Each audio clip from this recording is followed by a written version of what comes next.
it's Lawrence Romanosky and Aidan Goss shooting from Calgary, Canada, and the Lugnuts facility. And what we have here is a Mk1 Golf GTI, Volkswagen.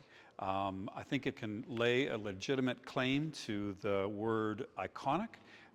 The first Golf GTI defined the hot hatchback segment, where manufacturers would put, a bigger engine and firm suspension in a, small kind of city car or hatchback. And this spawned a whole new genre of performance car. Something that was, relatively simple, fuel efficient, but sporty and fast.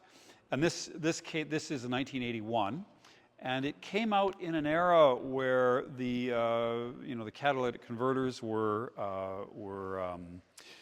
just starting to be rolled out into production cars to meet EPA and DOT regulations in the United States, where North American cars were pretty strangled in terms of power. Even something like, I remember like a 1981 Ferrari 308 only had 205 horsepower. I think the Corvettes were down to 160 or 180 out of a 5.7 liter engine. And, we had cars like the Porsche 924s and so on with, barely over 100 horsepower. So this is a 110 horsepower Euro version. This car is from France. It was never sold here. And it combined a weight of 1,800 pounds, 110 horsepower, close ratio gearbox, firm suspension, sport seats, and it was really something. It would run and stop, with the lower end Porsches in the day. So it was really a giant killer, and it was a very important car, and very meaningful to guys in their, who are now in their 50s, I guess. Because this was the hot car. Like I remember, this was the hot car in high school. If you were a rich kid, you got a Golf GTI. If you're a guy, you got a Golf convertible if you were a girl. But anyway, it's great to see such an original specimen. And again, very unusual that it's a Mk1 GTI. In North America, we didn't get it until 1983. With this video, we'll do our usual thing. We'll go through the car. We'll paint meter it, we'll go through the exterior, we'll go through the interior, engine bay, the hatch, we'll put it up in the air, we'll have a good look underneath the car. We've got a big documentation file on that, we'll describe that.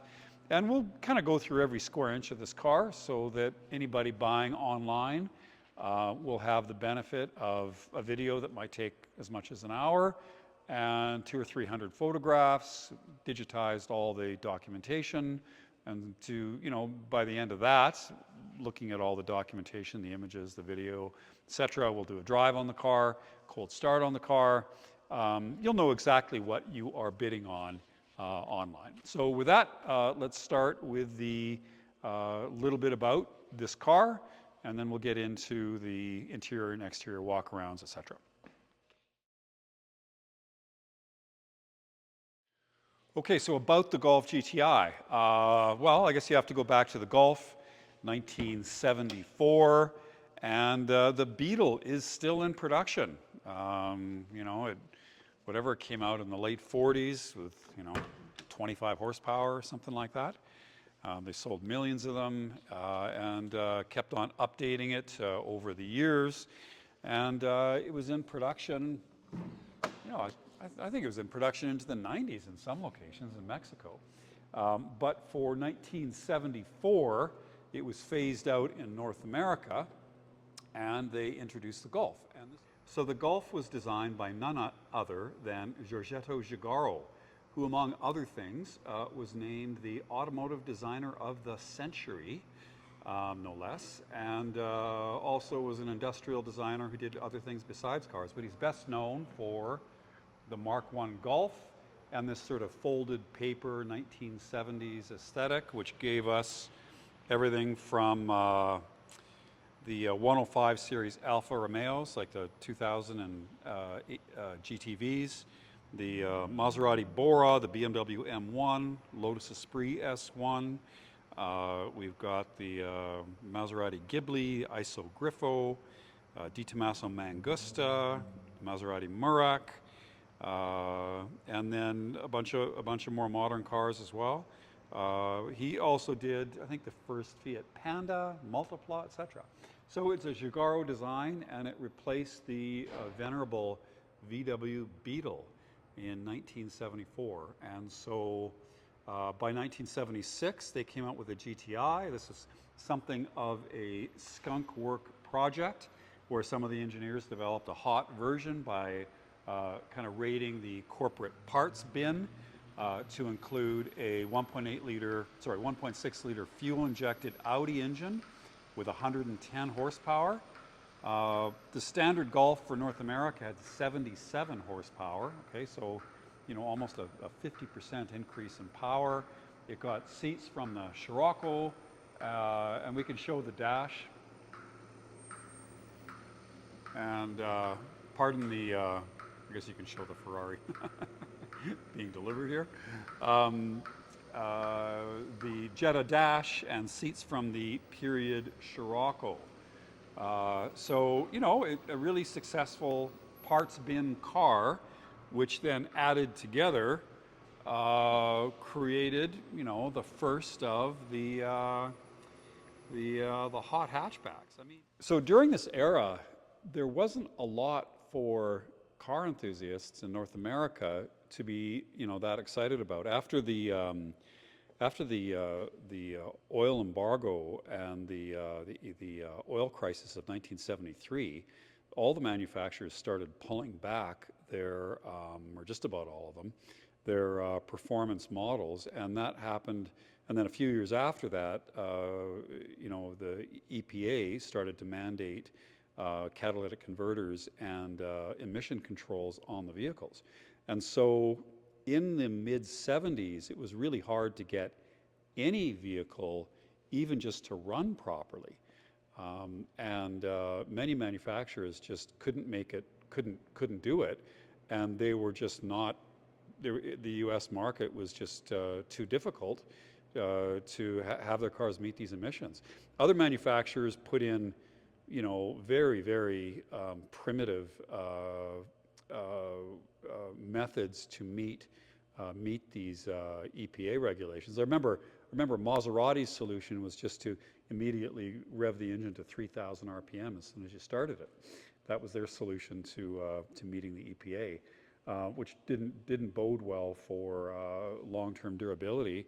And even Porsche had thermal reactors in the cars, which increased the heat dramatically in the engine bay and cooked engines. So it was an era where there were not a lot of performance cars, and even regular cars really suffered. There was primitive attempts at electronic ignition, which then didn't work properly in some of the American cars. And that era was really a difficult transition period.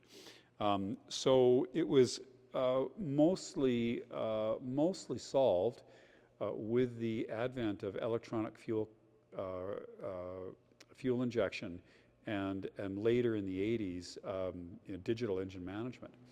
For whatever reason, Volkswagen kind of got it right with a Bosch K-Jetronic, and so this system here, would look very similar to the injection systems in everything from Ferrari 308 to Rolls-Royce to Porsche, which actually isn't troublesome in this car, and gave good drivability and 110 horsepower when the standard VW had the standard Golf had 77, and a curb weight of only 1,800 pounds.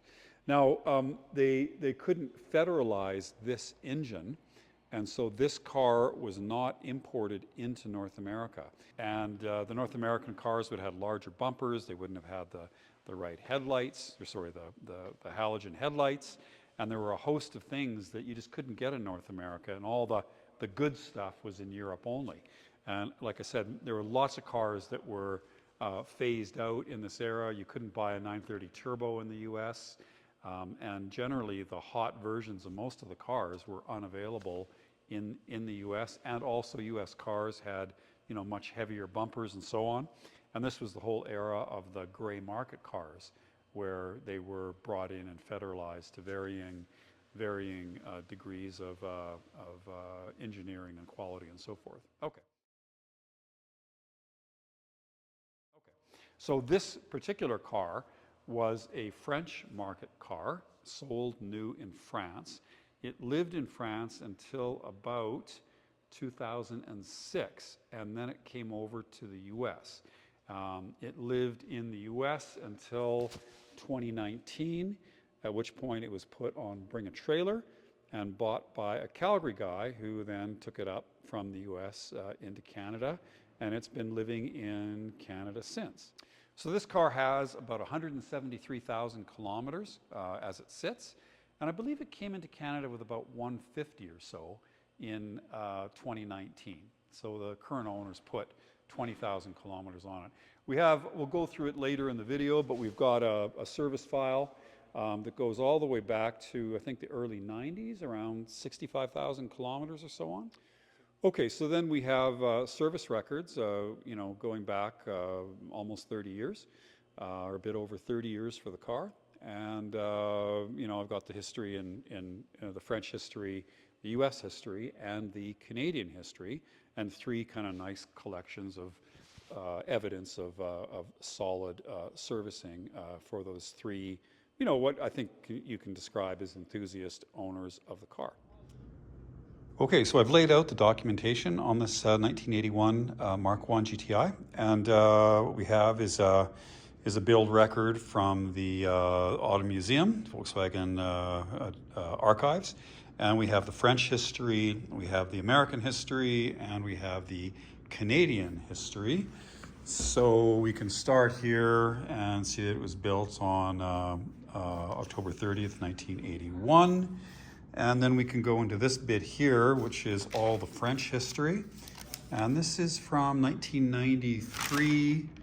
And the earliest mileage I have is about 67,000 kilometers.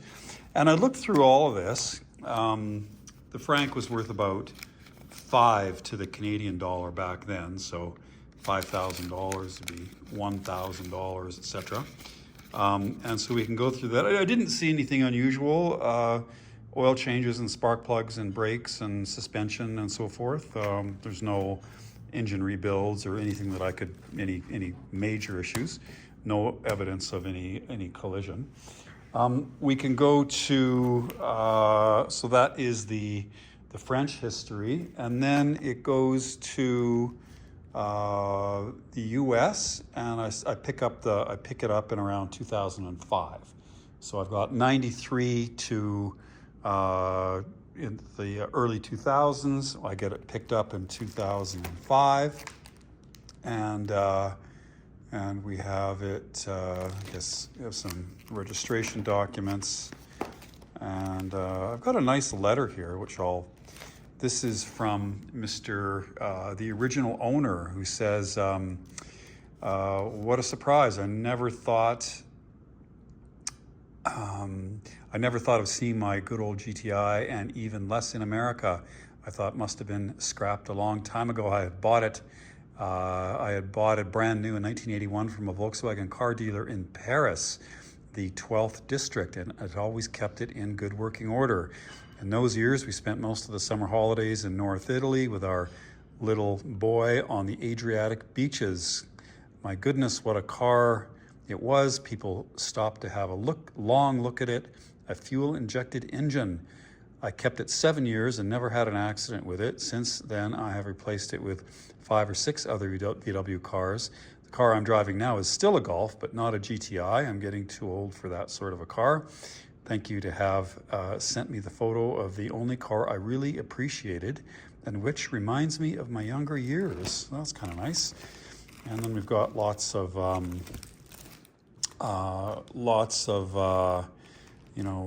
road test articles and so on, and then the maintenance file. The maintenance picks up in the U.S., and again, it's all just normal stuff. normal servicing. I'm not really picking up anything except for, consumables and normal maintenance on the car. And we go through all the maintenance history, all fairly reasonable too. And then we are shipping it, and it looks like it comes into Canada in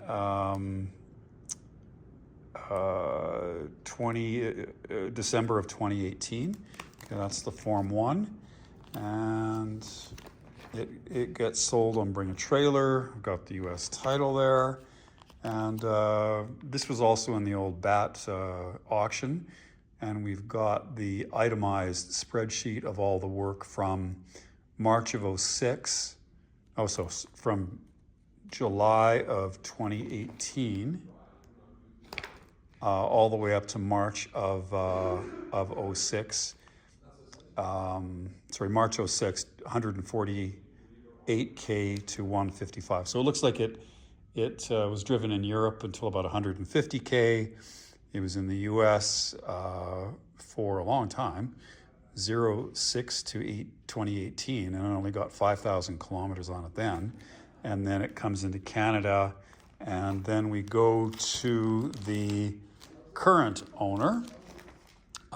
Here's the out-of-province inspection into Alberta at 156,544 kilometers. And then we go into Alberta, and again, it's really just normal maintenance. And I've got this bit, and so it's been looked after the 20,000 kilometers that it's been here. And again, just normal stuff. Nothing exceptional in any of these records at all. So we'll scan these, or at least most of them, and then we'll include them in the auction preview. The last service was September of 2024, and the vehicle had, well, the mileage doesn't make any sense. Let's just see. I've got August 2024 of 170,000 kilometers, and we've got some gear oil leaking from a CV joint. It doesn't leak now, and so that was the last service it got done, within the last few thousand kilometers.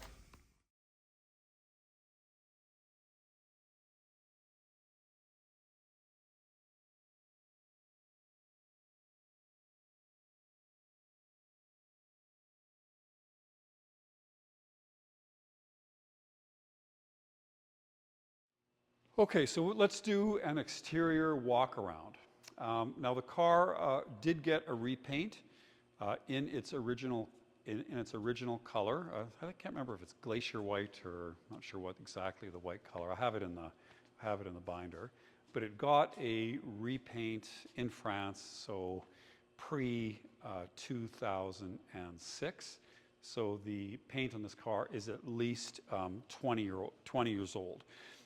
In general, the car looks nice, and there's no obvious defects or cracking in the paint, or scratches or dents or rust. So it looks good, but it is not a Concours paint job. The glass was not taken out when it was painted. You can see some masking marks around the window trim.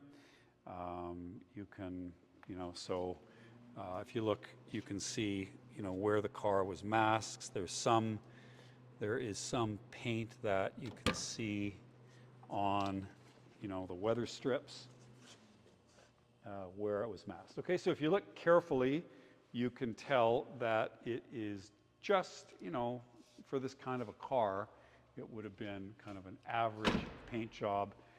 There is a little bit, you can see some flaws in the paint, a little bit of orange peel, a little bit, can we get that? A little bit of fish eyes if you get it in the right light. So, and that is uniform throughout. So it is not a show quality paint job on the car, but it looks good and it is serviceable. Also, I believe these areas here, these blacked out areas, I believe this was vinyl and not paint. So there was sprayed a matte black paint, whereas originally I think it would have been a vinyl, but you know, maybe they couldn't get it back then when they did it. Also, if we look at the bumpers, these have been repainted, and so they don't have the original finish on them. And I did think I noticed there was a piece that was a little chunk that was taken out of the bumper there that is there. And you can see some evidence of some scratching in the front bumper cover, okay? The air dam is in two pieces, and it's not fitting quite the way it should in the front, but both pieces are intact. I think it's just a matter of, I think one of the clips there is broken, but there's no chunks taken out of the front spoiler. The headlamps are H4 halogen. They are uncracked. The marker lights haven't been faded. They're not cracked. We can go look at the taillights now.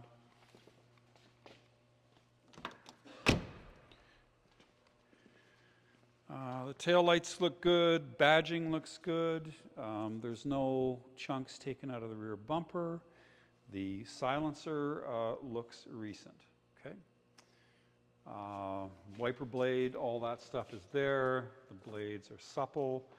The weather strip is still supple. There's a little bit misalignment there. That's not quite stuck down the way it should be. Okay. But overall, the rubbers look good. Windscreen is in good shape. There's a couple little chips out of it. So there's no, that's probably the worst of it right there. There's a couple other little pits from rocks, but there's no cracks in it at all. Okay, so all the rest of the exterior pieces look good. The trim is all there. You know, it's not coming apart. Door handles are good. Gas cap. I'm not seeing any other flaws in the exterior. The door fit is good. We have even panel gaps around the doors. The the doors open and close as they should. Let's just do the hatch here.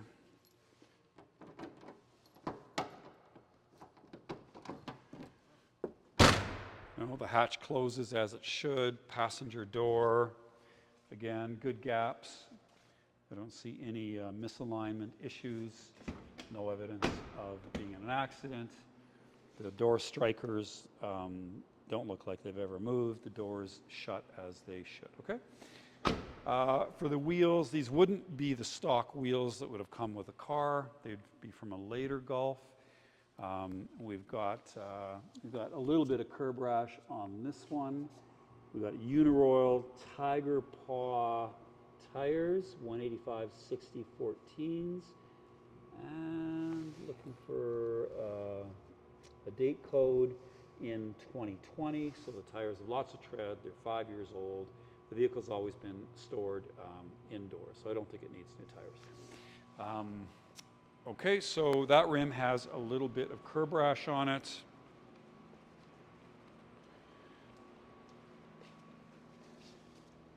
And there's no real curb rash, but there looks to be some discoloration from wheel weights on the left front. A little bit of curb rash on the rear.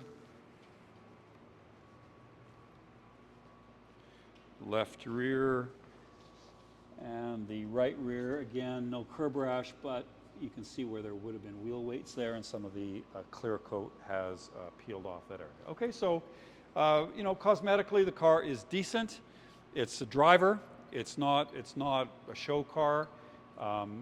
If you get up close at the paint, you can see masking lines. You can see some imperfections in the paint. But if you're standing, 10 feet away, the car still looks good, okay? So there's nothing that I would say you'd want to do to it. I mean, just drive the car. I don't really think it's worth repainting. These cars are about kind of fun performance. So, I mean, it's like you're not gonna take it to a concourse. Okay, so let's go look through the interior now. So let's do a paint meter on this car. So it's got a repaint of its original white, but it wouldn't have been a bare metal respray. The glass wasn't taken out. I can see evidence that there is the original white paint beneath this coat. And so what I'm expecting is paint meter readings in the 300, 400, 500 micrometer range. So between 0.2 and 0.5 of a millimeter. Okay, and just to demonstrate, I know this Porsche Macan has factory paint, and the paint meter readings on it are 147. Generally, you'll see between 100 and 200 micrometers on a brand new car. And then you can double that if it's, so 177, 137, 131, okay? So let's start on the front fender of this car, and let's go around it. And again, I'm expecting, readings roughly twice as much as that. So 214, 168, 222, 227, 243, 241, 249, 246, 393, 336, 168, 236, 224, 215, 225, 477, 174. Keep in mind there are some rogue readings, so 219, 274, 388, 408, 309. So there's a little bit of a spot here, maybe a dent that's got a little bit more, but we're only talking 0.3 of a millimeter. So, you're not talking about a big variation, even though the numbers are. You just have to remember this is like 0.2 of a millimeter. Okay, 123, 97, 157,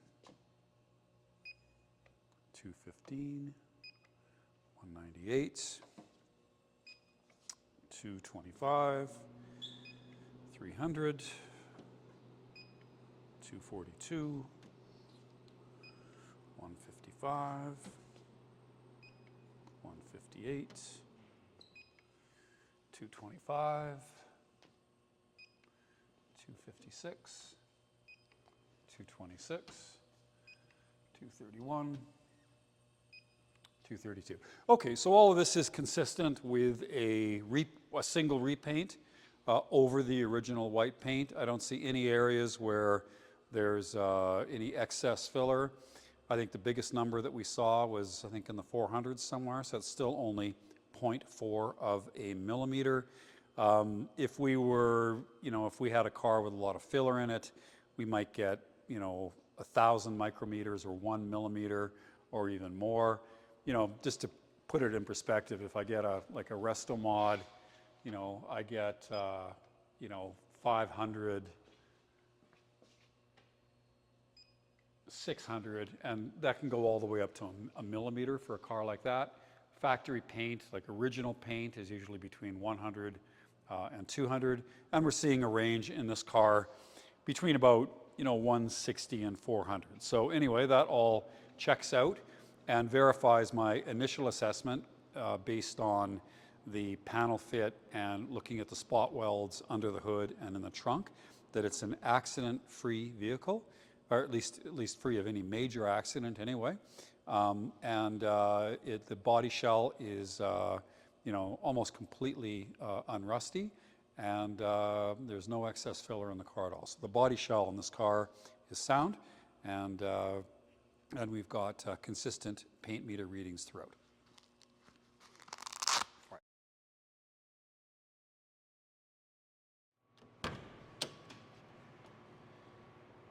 All right, so the main thing with the interiors with any of these European cars is the dash, which, on many cars, I mean, it's all the same material, whether it's a BMW or Mercedes or whatever. This smells exactly the same.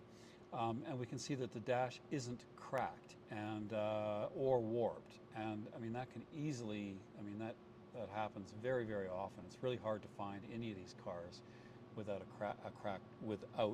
cracked dash. Okay, so that's a major plus. It's a pretty basic car. And all the switchgear looks like it's in good shape. Nothing's broken. I don't see anything that doesn't work. The visors stay up. The glove box opens and closes. There's no issues there. Door pockets on the door cards are in good shape. Nothing's broken with the window winding mechanisms. Sills look good. So you can just do a slow pan of the interior. I mean, everything looks good in here.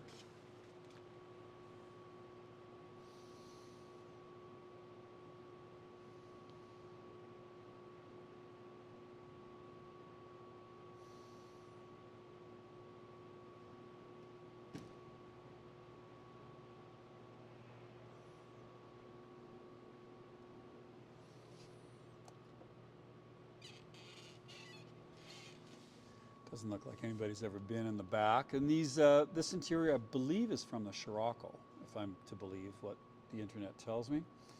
And the front seats are in good shape. The bolsters don't show any wear. There's a little bit of loose material, where it's stretched a little bit.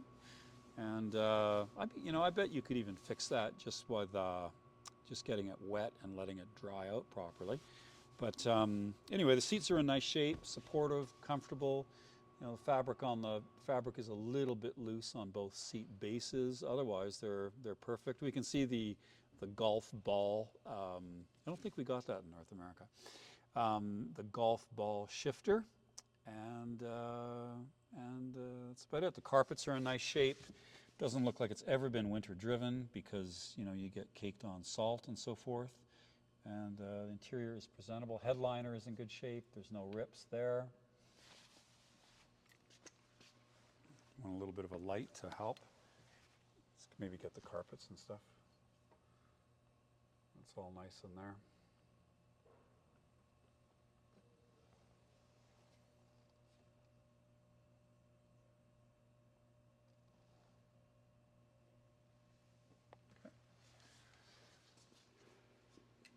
So the interior looks great. I mean, the only thing I can call on that is some of the fabric on the seat bases is slightly loose, and other than that, it's extremely well preserved.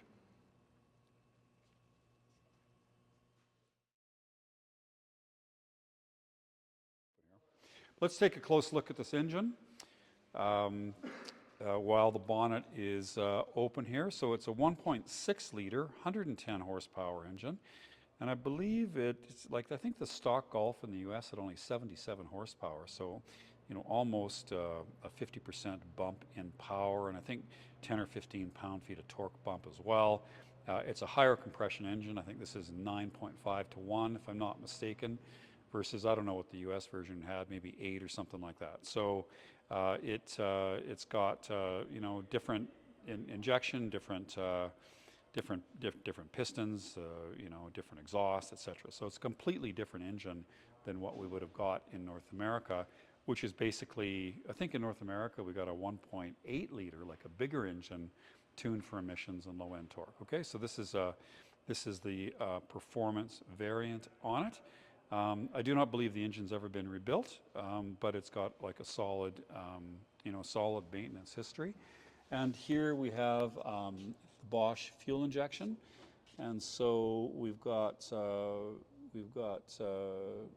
system. I think it's a K-Jetronic, very similar to what you'd have seen in just about everything in the late 70s, early 80s, from everything from a Rolls-Royce to Ferrari 308 to Porsche 930 Turbo, and sort of all manner of Mercedes and Volkswagens and Audis during the period. Okay, so not a digital engine management system, but a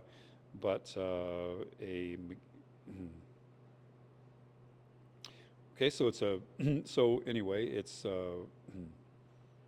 so anyway these systems work well, and like I said, they're widespread in European cars in the 70s, I think as early as 71. I think the Mercedes 3.5 liter was the first engine to have it. Volkswagen followed suit, and then it was phased out, I think, in the mid 80s when the advent of fully digital engine management came in. So this was the fuel, and this was the kind of the best and the most reliable fuel injection system of the time. And it worked well, and cold start was good, and didn't have some of the problems the other manufacturers faced with either carburetors or other injection systems. Okay, and so let's put this down. What else can we show? We'll show you the build tag on the car, which is still riveted on. We can get a close-up of that. And what else is in here? No, not much else. It's pretty simple. Okay, so let's put this down.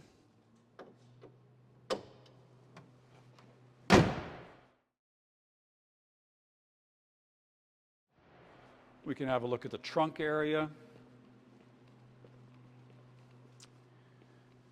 And it is pretty Spartan, but if we get a close look at it in there, we don't see any.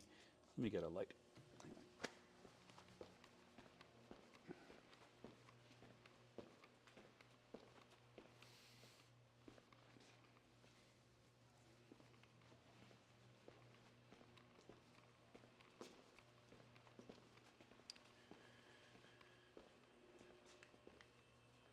So if we look around in the corners here, we can see all the original sealant and spot welds and so on.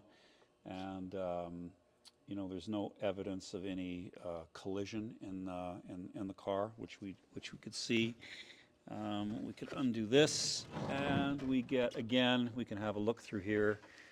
If you get here's the original data, or the white sticker that's in the Porsches as well. So let's get a look at that. And we can see the original white tag in the car, and again, the original finishes, sealant, and we've got the spare tire jack, lug nuts, etc., that are still there. Okay, should we pull this up?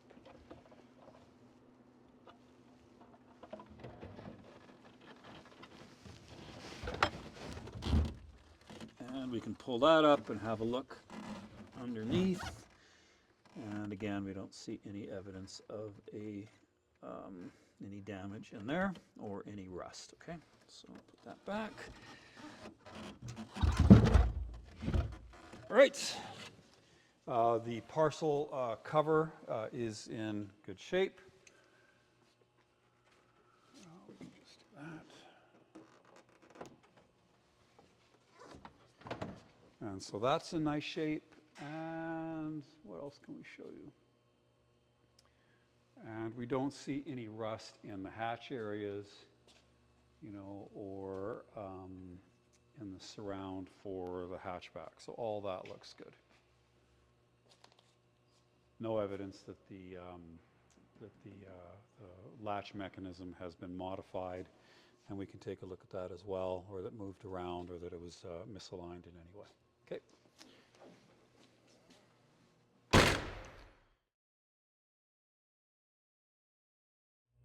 Okay, so we have this 1981 Volkswagen GTI up on the hoist, and now we can get a good look underneath it. I always like to spend quite a bit of time on the underneath of a car because you get a pretty good idea of what it's gone through. So we'll turn the camera around and look at it in detail. All right, so the first thing we can look at when we have it up in the air is we'll look at the underside of the front bumper. We can see that it's been, refinished a little bit. You can see a little bit of evidence of it being scraped. Still in one piece, there's no chunks out of it. Lenses for the marker lights are still in good shape. It looks like it's been like refinished, repainted, or like a vinyl fit on it. Is that? Yeah, a little bit of a crack there. Okay. And here's the front spoiler, and it's in one piece. It's sort of separated at the seam in the middle. I'm not sure exactly what's going on there, but you should be able to put that back together easily enough. There's no chunks out of it. A little bit of evidence of some abrasion on the bottom edge, as you would expect. Going around looking at the back side of it, we can see, well, this is a little bit of corrosion starting there in the corner. Otherwise, this valence piece looks decent. Another little bit of corrosion starting there. But overall, it's remarkably well preserved. We can go look at the jacking points. So these areas are susceptible, because normally the car is jacked on these, and then it scrapes off the undercoating and it starts to rust. But there's just a little bit of surface rust there. You can see some chips at the bottom of this, so that could be refinished just to seal it. And on the other side, again, the same thing where it's been jacked up a few places. It takes the coating off, and again, that could use a little bit of attention, and a tiny bit of corrosion starting in the bottom of the panel. If you go along the sills, it all looks pretty good, and I don't really see any worry spots at all. Again, only a light dusting of corrosion down there, and it all looks pretty good. Go to the other side, and again, it all looks pretty good. There's no corrosion starting there, just the tiniest little bit of surface rust where the paint's been scraped away. We go along the sill, and there we go. Let's look at the back. And moisture and dirt and stuff can build up in these areas, and it can start to rust this panel. And all this looks actually really good behind here. Doesn't look like there's any issues at all. And then you can also sort of get, rust starting in the rear arches, the wheel wells and so on. And it all looks good there.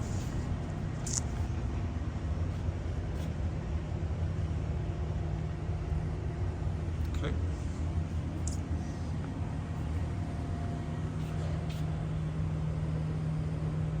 Might as well have a look at the tires. They're Uniroyal Tiger Paw. They are, what are they? 185/60 R14s, and they have date codes March of 2020.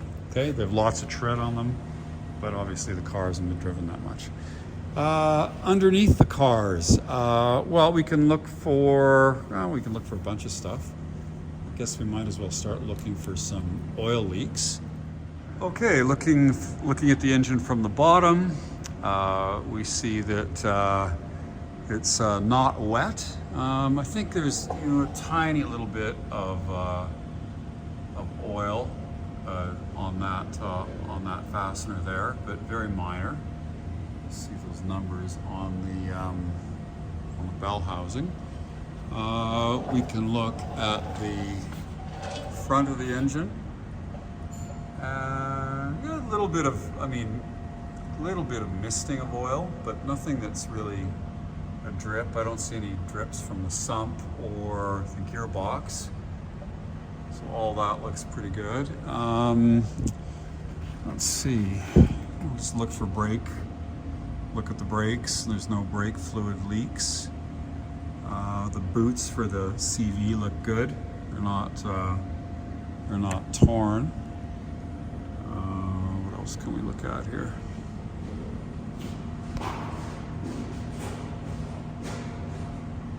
Looking for leaks, looking for maybe bushings that are on their way out.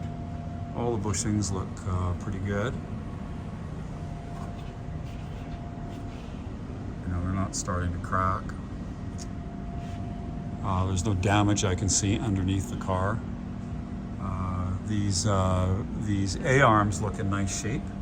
These stamped steel, I mean, normally you'd expect those to be rusty. None of the fasteners under here are rusty, and that's a really good sign, because if you go to try to take something apart, it'll come off. So you see the struts, and again, I don't see any deteriorated rubber. I don't see any evidence of accident damage on the front here. I mean, all that, I mean, it's dirty, but all that looks pretty good. I don't see any coolant leaks. I don't see any evidence of, you know, bad wiring or somebody been in here. Or, I mean, it just looks like an original car. I don't see all the original spot welds and so on in the front, you know, telling me that it hasn't been in a collision. I don't see rock chips and the metal parts under here starting to rust. The floor pans all look good. I don't see any issues there. A little bit of paint scraped off. These strengthening ribs here. So that could be reapplied, but you see the white paint underneath it. So there's no like holes in the floor or any soft metal here. And it doesn't look like anybody's ever been in there. We still have what looks to be the original silencer. You know, the brake lines don't look to have been disturbed. Again, these metal parts in the back, they're not all chipped up and rusty. The brake lines look in good shape. The silencer looks new. Looks like it's got recent Coney shocks on it. Looks like somebody's been in with in the fuel system. I mean, that part looks new. I guess that's an accumulator. And generally speaking, it looks like just a nice, honest car. I mean, it is over 40 years old, but I don't see anything that needs immediate attention. And we'll just look at the back valence here. Got a little bit, you know, there's some touch up that I'd probably do on the bottom few inches of the car. Just get with a wire brush and some touch up paint and maybe some underseal just to sort of stop that. A little bit of corrosion that's starting, just keep it from going anywhere. But this car was repainted in France. I'm not sure how long ago. Long time ago though. It's been the car's been repainted white a considerable time. So if there's any real evil sins in it, you know, you'd see it by now. What we've got is just tiny bit of corrosion on basically the underneath of the car. All the floor pans look good, like the sheet metal, all the metal suspension bits look good under the car. There's no serious oil leaks, or deteriorated suspension pieces, bushings or whatever. So it all looks pretty good. I guess I just characterize the car as just an honest example that's survived the last 45 years really well. Okay, so we've got kind of a mucky day here, but we'll do a cold start on the car. Aiden will go behind it. We'll see what comes out of the exhaust. We'll put the microphone at various places in the engine bay. We'll listen for noises there. We'll look at the gauges, check out temperatures and pressures and so on. Then we'll take it for a drive. Sadly, get it a little bit dirty. But let's get started with that, and I will start it up for you.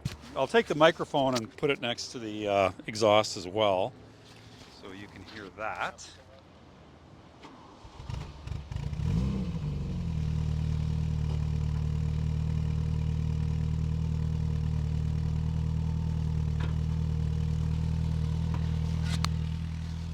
Okay, so we haven't started the car for, well, 3 or 4 days, and we pushed it outside. So let's go look at the engine, and it's totally cold, although warming up. All right, so we'll put the microphone next to the front of the engine. We can hear the belts, ancillary.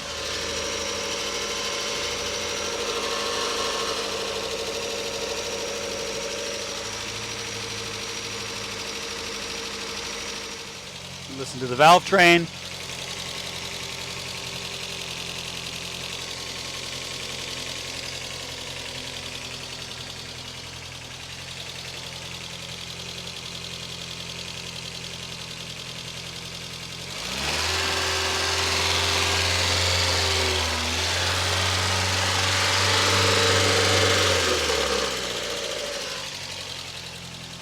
Okay, so all sounds good there. Let's go look at the gauges.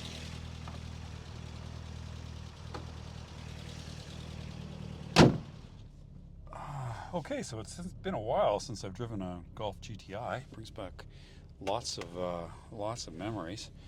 Remember my rich friends in high school? I had these, or Scirocco's. That was the car of choice. We've been idling for maybe 2 or 3 minutes now. We can see some temperature, some water temperature. We can see this LCD is faded there, so that's something that we'll call. We've got the, I guess that's oil temperature, and we don't have any oil temperature yet. Guess we don't have oil pressure gauge, just fuel, water temperature, and oil temperature. Handbrake works. The wipers work. Wiper squirters work. So we got those. Ventilation. Figure out. Ventilation works on all 3 speeds, and the ventilation sliders work. Well, looks like somebody did use that, although there's no trace of smoke in the car, but it was from France, so everybody smokes there. Ashtray, there's some money in it. And it's a pretty simple car. Glove box opens, it's not broken. There's the original manual in the car. We've got manual mirrors, which is just easy to reach out. No sunroof, and manual windows, okay? Windows are tinted on the sides and the back. What have we got here? So, let's go for a drive and see what this is like.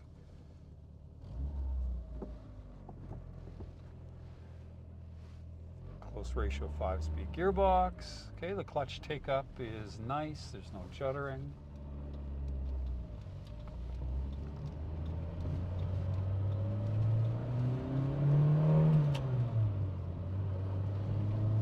Okay, so first impressions. Very smooth engine, precise shifting. Volkswagens don't always have precise shifting. The compliance in the suspension is good. This is not a good road. We're in an industrial area in Calgary here, and there's lots of semis, lots of potholes, etc. So there's no clunks from the suspension. Everything's like well damped. Going up and down through the gearbox, synchros are good. The engine's very smooth, very happy. No vibration coming through the tires.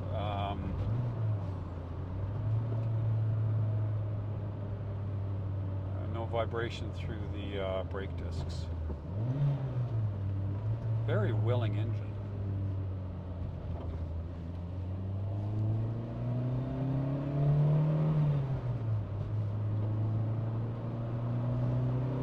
Not fast by today's standards, but in the day, this was a very spirited car. Gearbox is really nice.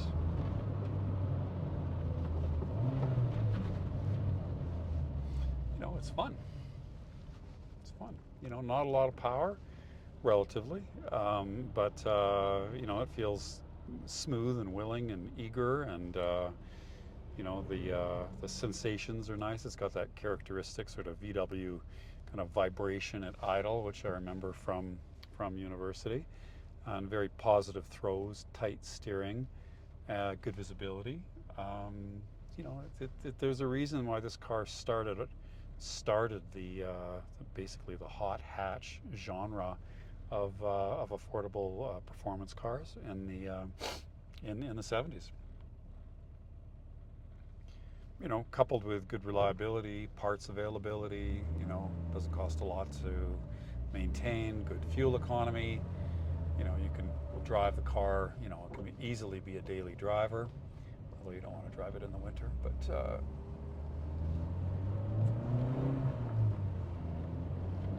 handles nice. Nice gearbox.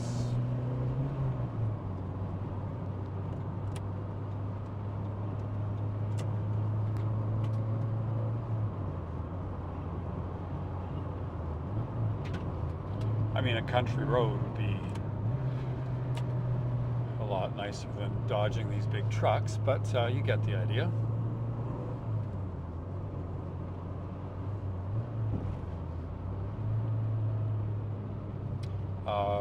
Pedals are nicely set up for heel to toe and matching your revs, so all of that just is pretty seamless.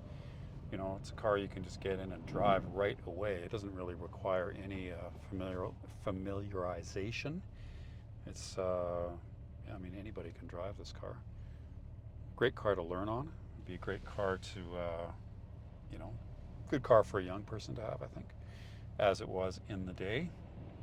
I still remember when, oh, I don't know, this was, I think, 80, yeah, I would have been in high school, 83 to 86, I guess. And I remember one of the kids coming to school with a brand new Golf GTI, and that was about as good as it got back then. I mean, that was pretty cool. That was the Mark II version, which was the first year in North America. It was slightly different. I think the car was a little bit bigger, and it had a different style of seats and alloy wheels and square headlamps and stuff. It wasn't a Mark I GTI, but it was a pretty special ride back then. And then I remember a few years later, the 16 valve came out, and that might as well have been a Ferrari at the time. That was really a hot car.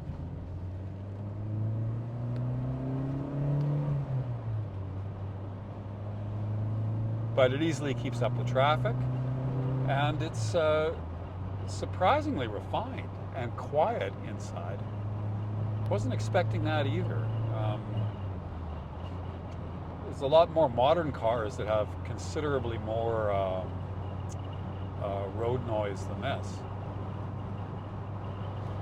100 kilometers an hour, 3,000 RPM, and it feels like it'll do this all day. Very, very happy. Tracks true, you know, brakes straight. Great gearbox, I keep saying that. Very positive and direct, good synchros.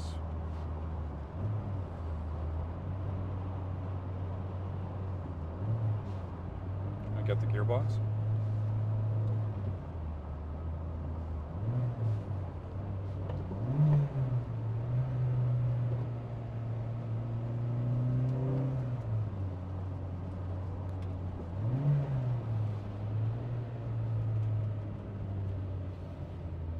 We don't get any smells in the car. There's no evidence or no residue of any smokers. We're not smelling any you know, oil or anything like that from the engine compartment. The car doesn't.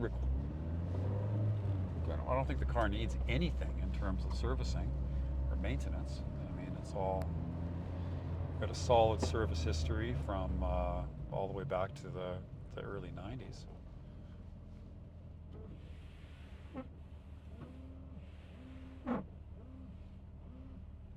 I guess the wipers could be re-aimed a little bit. This car probably hasn't been out in bad weather. I mean, it came from a VW, and the home it came from was from a VW enthusiast who had a row of 80s and 90s Volkswagens, including the first new car he ever bought. And the guy can buy whatever he wants, and has a construction business with new trucks that he drives every day. So the Volkswagens are really just, I think, a sentimental thing for him. And so there'd be no reason to drive this thing in anything but nice weather. And we can see by the maintenance file that it's really had enthusiast owners its whole life. I know it killed the guy to bring it down when it was going to get a little bit wet. Suspension's very compliant. It's a very, actually, surprisingly refined car. I wasn't expecting that. I was expecting a lot kind of rougher and noisier.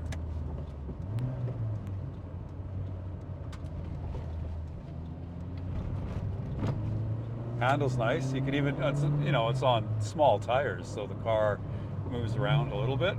You can even feel that, which is kind of fun. It adds to the fun. You can do that at 30 kilometers an hour instead of 100 kilometers an hour.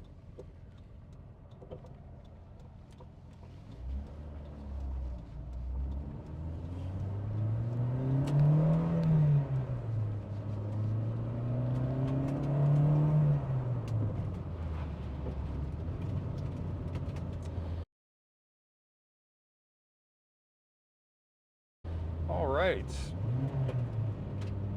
So, in summary, what can we say about this car? Well,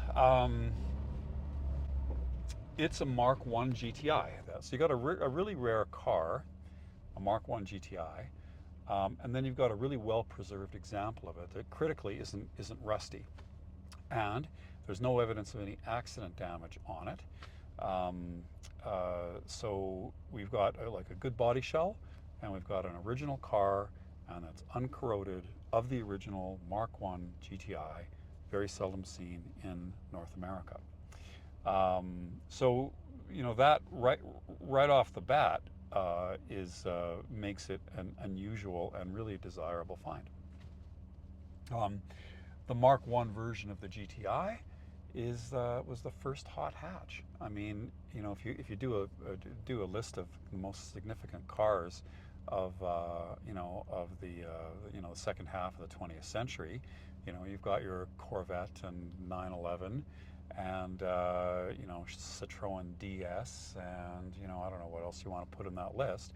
But of the top 10 most influential cars, or at least enthusiast cars, of the post-war era in the 20th century, the VW GTI has got to be one of those top 10 cars. It really defined a whole genre. They made about 500,000 of these, but again, very few sold, and very few are in North America, and very few survive, because these cars weren't meant to be, they weren't built as future collectibles, and they were built to a price, of course, so enthusiasts could afford them.